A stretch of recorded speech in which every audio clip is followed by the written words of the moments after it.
I received a frustrating WhatsApp message from my sister. I left your disabled daughter at your home. Panic-stricken, I rushed home, only to find my daughter sobbing uncontrollably, alone, outside the house. This was the breaking point. I couldn't rely on my sister to look after my kids anymore. It was time to show her what family truly meant. My name is Amanda. I'm 43 years old and have a passion for baking. Ever since I was a kid, I've loved experimenting in the kitchen. You'd think I'd be a master by now, right? And, well, not to brag, but I am, mostly. Except for chiffon cakes. My kids love to tease me about those. Mom, your chiffon cake's so dry. Don't worry, we'll help you next time. But when it comes to muffins, I'm a star. My kids' friends often gush, we wish you were our mom. My own kids just give me smug looks, as if to say, yep, that's our mom. These little moments of banter and joy make family life so special, or so I thought. But my sister Kathy's idea of family was vastly different. This story begins a few years ago, during spring vacation, when my family visited my parents' home. We were casually watching TV when Kathy blurted out, "Lately, there are so many kids with developmental disabilities. I wonder why." Her comment was as out of place as it was jarring. The TV wasn't even discussing disabilities. Everyone, including my mom and husband, turned to her, puzzled. "What's with the sudden comment?" I asked. "A colleague's child was recently diagnosed with a developmental disability," she replied. "Apparently, kids who are restless or struggle academically might fall into that category. I don't know much about it, but honestly, I think Sarah might have one too." I was stunned. Sarah is Kathy's daughter, my niece. She'd always seemed like a perfectly normal child to me. "Why would you think that?" I asked, trying to stay calm. "Well, compared to Ken, she's not as smart. Her language skills are underdeveloped. It's like she has a poor memory or something," Kathy insisted. Mom, my husband, and I exchanged uneasy glances. None of us were experts on developmental disabilities, but nothing about Sarah had ever struck us as unusual. Kathy, however, seemed fixated. "You just don't get it, Amanda," she said, frustrated. "I've been researching developmental disabilities. I know what I'm talking about." At the time, we brushed it off, assuming Kathy would consult a doctor if she was truly concerned. But by the time summer rolled around, her tone had shifted alarmingly. "I knew it. Sarah does have a developmental disability," Kathy declared during another family gathering. Her voice carried an unsettling note of triumph, as though she'd just solved a mystery. "Did you take her to a doctor?" Mom asked, concerned. "No, I didn't need to. I have proof," Kathy said smugly.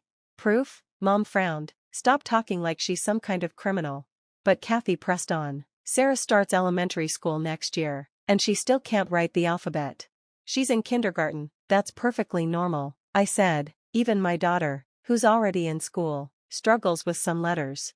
"Well, that's because your daughter takes after you," Kathy shot back, a smug smile on her face.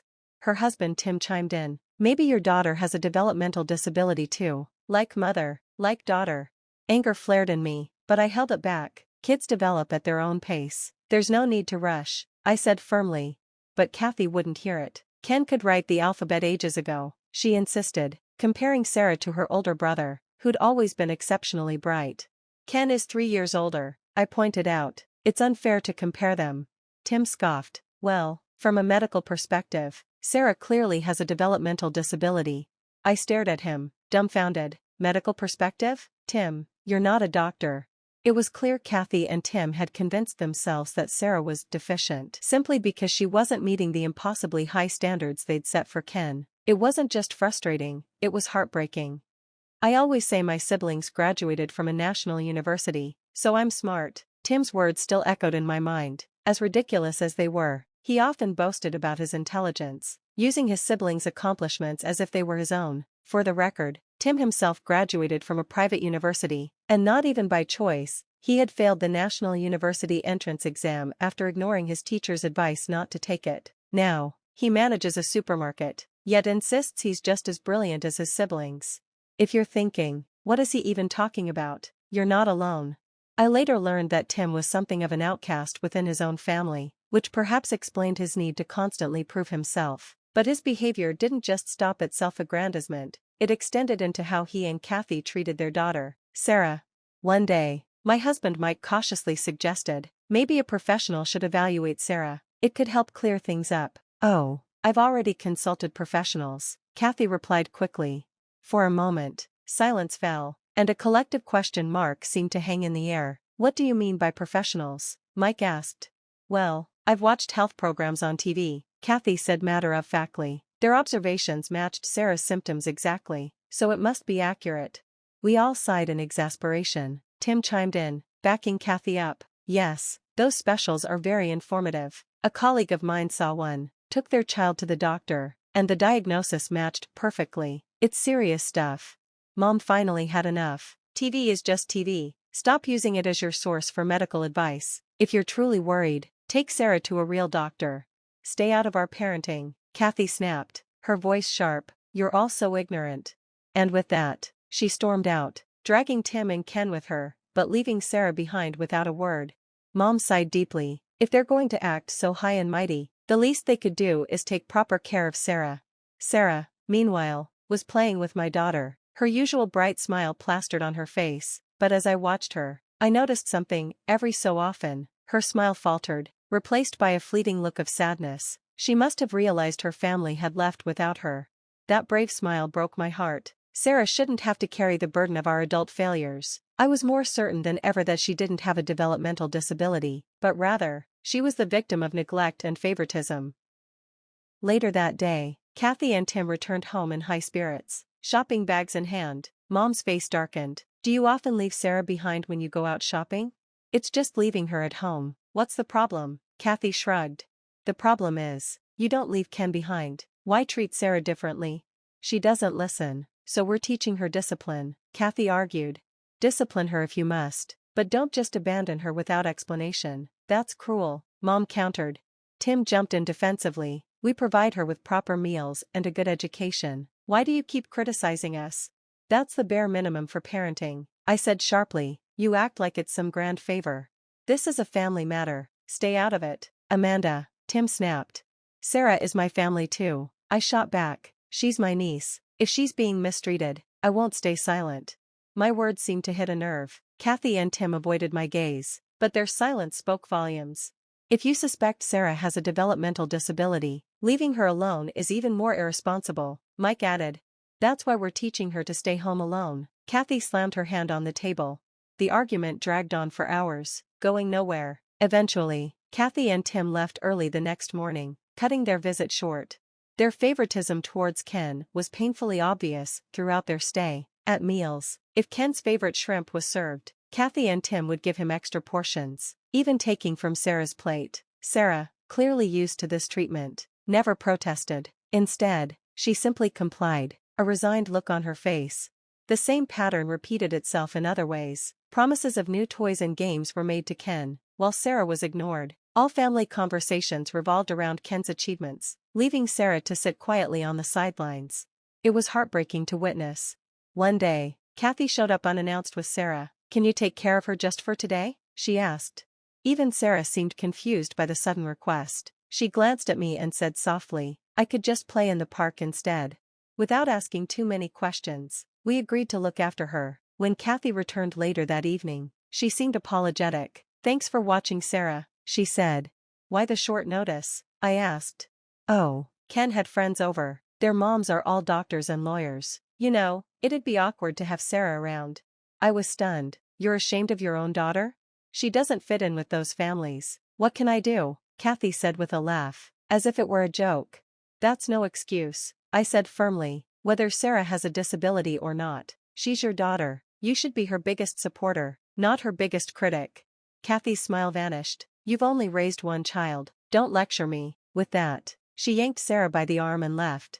These patterns continued. Kathy and Tim would leave Sarah with us, often for long periods, while they took Ken on elaborate outings. They showed up late to pick her up, offered no apologies, and acted like nothing was wrong. Their actions only reinforced my determination to step in. Sarah deserved better than the hand she'd been dealt, and I was going to do everything in my power to ensure she got it. I told you to call before coming over, didn't I? And why didn't you stick to the agreed time? My tone was sharper than usual, even in front of Sarah. I couldn't help it, I was furious. Oh, don't be so picky, Kathy replied nonchalantly. We're here to pick her up, aren't we? That's a given, I snapped. But you can't just drop her off carelessly without proper planning.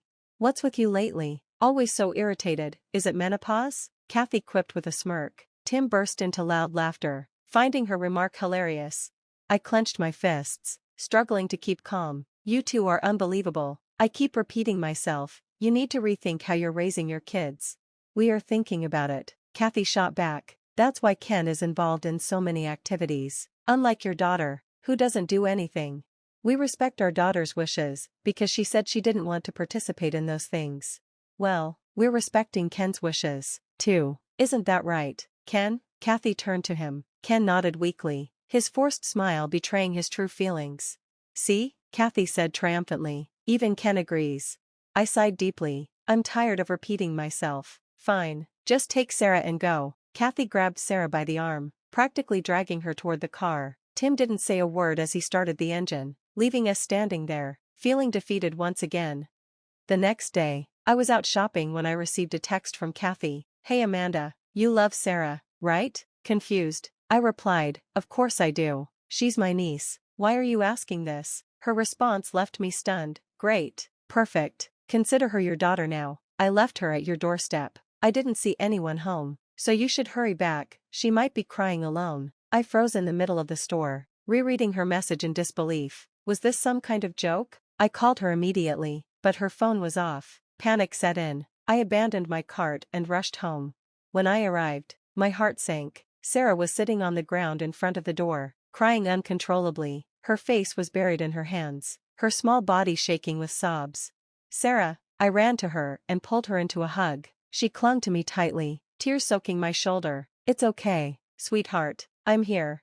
It was clear what had happened. Even without asking, Kathy had abandoned her. Calls to Kathy and Tim's phones went unanswered. They had deliberately cut off contact. Through her tears, Sarah whispered, Auntie, I didn't want to be left like that. I held her close, my anger toward Kathy and Tim boiling over. How could they be so cruel? Right then and there, I made a promise to Sarah, and to myself, I would protect her. She didn't deserve this. Within a week, my husband, mother-in-law, and I went to Kathy's house to confront them. We brought along legal paperwork to formalize Sarah's adoption. Our plan was clear, Sarah would become our daughter. To our surprise, Kathy and Tim agreed without much resistance. Less burden for us, Kathy said with a dismissive shrug as she signed the papers. Her lack of remorse infuriated me, but I held my tongue. Sarah's well-being was my only priority. 3 months later, Kathy showed up at our house unexpectedly. We want Sarah back, she said, as if the past few months had never happened. What are you talking about? I asked, incredulous. She's a genius, Kathy exclaimed. I just found out she won an art contest. Her painting was displayed at the bank. We didn't even know she liked to draw. I couldn't help but laugh at the irony. Of course you didn't know, because you never paid attention to her. That contest? I submitted her artwork myself. Her preschool has been encouraging you to nurture her talents for years, but you ignored them. Kathy's face flushed with embarrassment. Well, it doesn't matter now, just give her back. I shook my head. It's not that simple. The adoption is finalized. Sarah is our daughter now, but if she wants to go back to you, I won't stop her. She'll choose me, Kathy said smugly. Watch. I called Sarah into the room. When she saw Kathy, she hesitated, then clung to me. Mama, she said softly, a name she'd started using to combine mom and auntie. Kathy reached for her, but Ken stepped in front of his mother protectively. Ken, what are you doing here? Don't you have lessons? Kathy demanded. Ken's voice trembled as he replied, I don't want to go to lessons anymore. I hate them. I hate everything you make me do. Kathy tried to scold him, but I stopped her. Don't you get it? Your children don't want what you're forcing on them. You've been so focused on appearances and achievements that you've completely ignored their happiness. Kathy stood there, speechless. Just go home, I said firmly. You've lost the right to call yourself their mother. In the years that followed, our family dynamic flourished. Sarah, Ken, and our daughter grew close, forming a bond stronger than I could have imagined. Ken moved in with my mother, and Sarah thrived in our home, pursuing her passion for art. Though the road was challenging, it was worth every step. Our two-family household was filled with love, laughter, and the joy of watching the kids grow into their unique talents. Kathy and Tim, meanwhile, drifted into isolation, burdened by the consequences of their selfishness. Our lives weren't perfect, but they were rich with the one thing that mattered most, family.